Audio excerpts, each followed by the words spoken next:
اعوذ باللہ من الشیطان الرجیم بسم اللہ الرحمن الرحیم۔ حضرت شعیب علیہ السلام اللہ کی طرف سے بھیجے ہوئے نبی تھے۔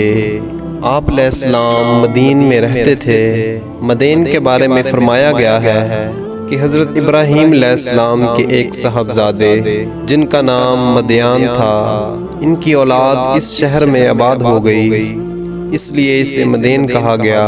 آپ بھیڑ بکریاں پالتے اور انہیں بیچ کر روزی کماتے تھے۔ آپ علیہ السلام اللہ کی عبادت میں رات دن مصروف رہتے، لوگوں میں تبلیغ کرتے۔ حضرت شعیب علیہ السلام کی قوم میں بہت سی برائیاں تھیں۔ وہ جھوٹ بولتے، لوگوں کا حق کھاتے، کمزوروں کا مال چھین کر اپنا پیٹ بھرتے، بتوں کی پوجا کرتے، زمین پر فساد برپا کرتے، ناپ تول میں کمی کرتے، جب کسی کو کوئی چیز دینا چاہتے تو کم دیتے، جب کسی سے کچھ لینا ہوتا تو زیادہ سے زیادہ وصول کرتے۔ اس گمراہ قوم کو راہ راست پر لانے کے لیے اللہ نے حضرت شعیب علیہ السلام کو مبعوث فرمایا۔ آپ علیہ السلام لوگوں کو نیک عمل کرنے کی تلقین کرتے، اور جب کسی سے بات کرتے تو اچھے اور سلجھے ہوئے انداز میں کرتے۔ آپ جب واعظ و نصیحت کرتے تو اس طرح کرتے کہ معمولی سمجھ رکھنے والا بھی متاثر ہوئے بغیر نہیں رہتا۔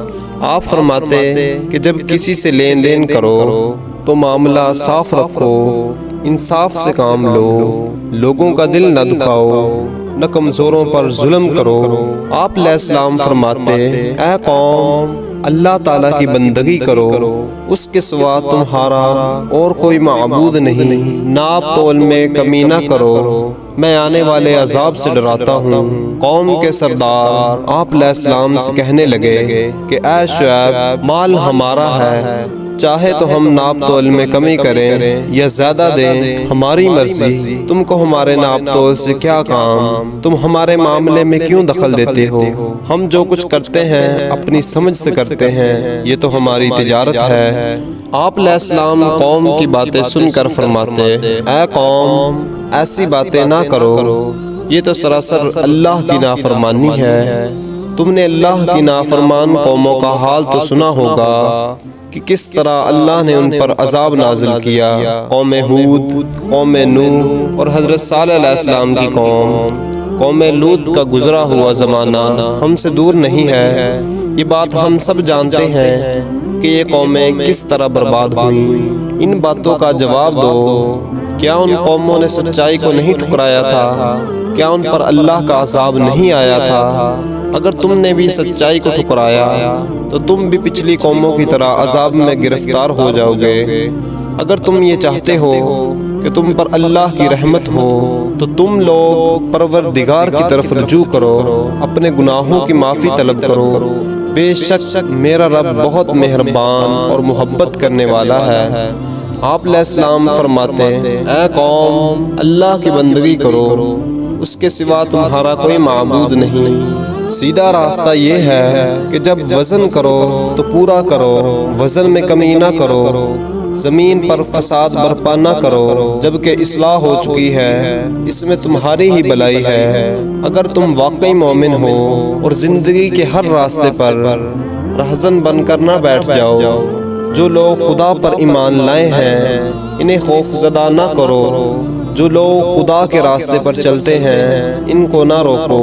حضرت شعیب علیہ السلام جن جن باتوں کی تبلیغ کرتے، اس سے یہ بات معلوم ہوتی شعیب علیہ السلام کی قوم تجارت کا پیشہ کرتی، وہ تجارت میں بددیانتی کرتی، ناپ تول میں کمی کرتی تھی۔ ان کی خرابیوں کو روکنے کے لیے اللہ نے اس قوم کی طرف حضرت شعیب علیہ السلام کو مبعوث فرمایا۔ قوم کے سردار حضرت شعیب علیہ السلام کے دشمن بن گئے، انہیں اپنی سرداری پر گھمنڈ تھا۔ آپ علیہ السلام کی تبلیغ کے جواب میں سردار کہتے کہ ہم تجھے اور ان لوگوں کو جو تجھ پر ایمان لائے ہیں اپنی بستی سے نکال دیں گے، تم کو اور تم پر ایمان لانے والوں کو ہماری باتیں ماننا پڑیں گی۔ ہم جسے پوجتے ہیں تمہیں بھی پوجنا ہوگا، جو ہم کرتے ہیں تمہیں بھی وہ کرنا ہوگا۔ حضرت شعیب علیہ السلام نے جواب دیا کہ ہم سے زبردستی منوایا جائے گا، ہم تو اللہ کی طرف ہیں، ہمارے رب کا علم ہر چیز پر حاوی ہے۔ آپ نے فرمایا، اے ہمارے رب، ہمارے اور ہماری قوم کے درمیان ٹھیک ٹھیک فیصلہ کر دے، اور تو بہتر فیصلہ کرنے والا ہے۔ لیکن حضرت شعیب علیہ السلام کی قوم نے راہ راست پر آنے سے انکار کر دیا۔